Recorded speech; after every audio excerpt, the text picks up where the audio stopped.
Hello everyone, কেমন আছেন সবাই? আশা করছি সবাই ভালো আছেন, আমরাও ভালো আছি। আজকে আমি সব থেকে সেরা দু রকমের সিম ভর্তার রেসিপি শেয়ার করব। আর এই রকম ভর্তা যদি আমরা বাঙালিরা পেয়ে যাই তাহলে তো কোনো কথাই হবে না। এখানে আমি কিছু সিম নিয়ে নিয়েছি, আর এগুলো না কেনা নয়, এগুলো সে বাড়িতে গাছ লাগাই সেই সিম। আমি ভালো করে ধুয়ে নিয়েছি।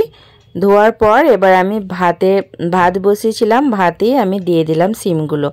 এগুলো ভাতও হয়ে যাবে আর সিমগুলোও সেদ্ধ হয়ে যাবে। আমি আর আলাদা করে সেদ্ধ করলাম না, ছোট থেকে দেখে আসছি মাকে নানিকে এইভাবে করেই কিছু ভর্তা বানালে ভাতে দিয়ে সেদ্ধ করে নেয়। আর এই ভর্তার কিন্তু টেস্ট আরও বেশি হয়। আলাদা করে সেদ্ধ করলে একটু জল জল টাইপের হয়ে যায়, আর ভাতে সেদ্ধ করলে কিন্তু খেতে খুবই ভালো লাগে। ভাতটাও হয়ে এসেছে আর সিমটাও হয়ে এসেছে। এবার আমি ভাতটা বসিয়ে নেব। এরপর কড়াই বসিয়ে দিয়েছি। কড়াইয়ে সর্ষের তেল দিয়ে কিছু শুকনো লঙ্কা ভেজে নিয়েছি। ওই তেলেতেই আমি কিছু রসুনের কোয়া আর পেঁয়াজ আমি কুচি করে দিয়ে দিয়েছি। এটা একসাথেই ভাজতে থাকবো। আপনারা চাইলে পেঁয়াজের পরিমাণটা একটু বাড়িয়ে দিতে পারেন। আর রসুনে কিন্তু অনেক গুণাগুণ রয়েছে। রসুন যেমন খেতেও ভালো লাগে, যে কোনো ভর্তাতেই রসুন একটু দিয়ে ভর্তা বানালে কিন্তু টেস্টটা আরও বেড়ে যায়। আমার তো খুব ভালো লাগে। তো এবার রসুনটা পেঁয়াজটা দুটোই হয়ে এসেছে, এবার আমি তুলে নেব। ওই কড়াইতেই আমি এবার দিয়ে দিলাম ধনেপাতা। ধনেপাতাটা এবার আমি ভালো করে একটু ভেজে নেব। আমি বেশি তেল দিইনি, সামান্য তেল দিয়ে এটা ভাজা ভাজা হবে। আর এই ধনেপাতাটা ভর্তায় দিলে কিন্তু খুবই টেস্ট লাগে। তো এবার হয়ে গেছে, এবার আমি তুলে নেব।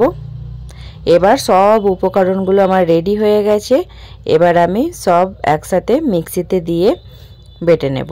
এটা শিলনোড়ায় বাটলে আরও টেস্ট হয়, কিন্তু আমার শিলনোড়া নেই, তাই আমি মিক্সিতেই বেটে নেব।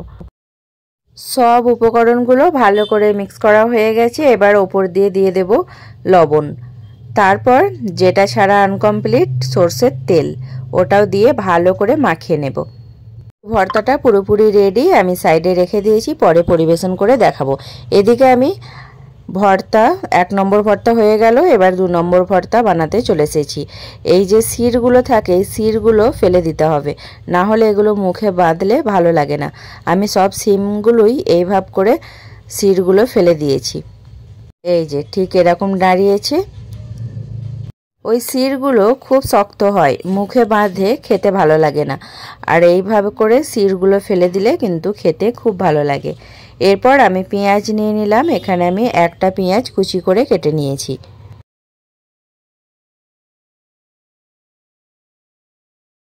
এবার আমি ভেজে রাখা শুকনো লঙ্কা দিয়ে দেব। তারপর সামান্য লবণ দিয়ে এবার এটা ভালো করে মাখিয়ে নেব।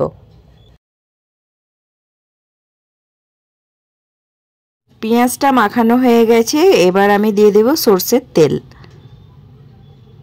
সর্ষের তেলটা দেওয়ার পর আর একবার আমি ভালো করে মাখিয়ে তারপর সিমটা ভালো করে মাখিয়ে নেব। এই হাতে মাখা সিম ভর্তাও কিন্তু খুব ভালো লাগে। একটা আমি পুরো বাটা ভর্তা করেছি আর একটা হাতে মাখা, এটাও কিন্তু দুর্দান্ত টেস্ট হয়। তো এই যে ভালোভাবে আমি মাখিয়ে নিয়েছি। এবার দিয়ে দেব লেবু, পাতি লেবুটা দেব। এবার আমি 1 চির কেটে নিয়েছি, দিয়ে রসটা দিয়ে দেব। আর এই লেবুটা দিলে পুরো দুর্দান্ত টেস্ট হয়, দারুণ লাগে। এরপর আমি ওপর দিয়ে ছড়িয়ে দিলাম ধনেপাতা। কুচি করে রাখা ধনেপাতাটা দেওয়ার পর এবার আমি আরেকবার ভালো করে মাখিয়ে নেব।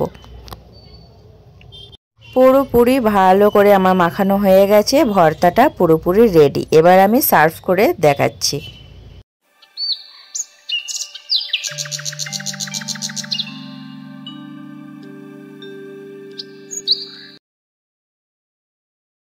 দু রকম ভর্তাই পুরোপুরি রেডি।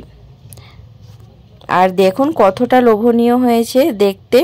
আর এই রকম ভর্তা দেখলে আমি লোভ সামলাতে পারি না, মনে হয় কখন ভাতটা নিয়ে বসবো। দুটো ভর্তায় অসাধারণ টেস্ট হয়েছে। আর এই বাটা ভর্তাটা এটা আমি প্রথমবার ট্রাই করলাম, কিন্তু অনেক টেস্ট হয়েছে।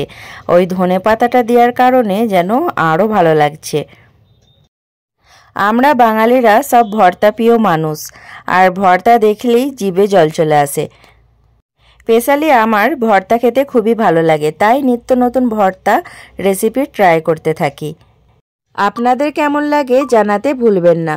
আর আমার মতো ভর্তা পছন্দ করে যদি কেউ আপনাদের ফ্রেন্ড কিংবা ফ্যামিলিদের মধ্যে কেউ থাকে, তাহলে তাদের সাথে এই রেসিপিটা শেয়ার করবেন, তাতে তাদেরও উপকার হবে আর আমারও উপকার হবে। তো আমার আর ওয়েট হচ্ছে না এই মজার মজার ভর্তা দেখে। তো এবার আমি ভাতটা নিয়ে বসে পড়ব। ভিডিওটা এখানে এন্ড করছি। আর এই সিম ভর্তার রেসিপিটা যদি আপনাদের ভালো লেগে থাকে তাহলে চ্যানেলটা সাবস্ক্রাইব করে পাশে থাকবেন, পাশে বেল আইকনটি প্রেস করবেন যাতে ভিডিও দিলেই নোটিফিকেশন সবার আগে পেয়ে যান। সবাই ভালো থাকবেন, সুস্থ থাকবেন। আবার দেখা হবে কোনো অন্য ভিডিওর সাথে। ততক্ষণের জন্য সকলকে বাই বাই।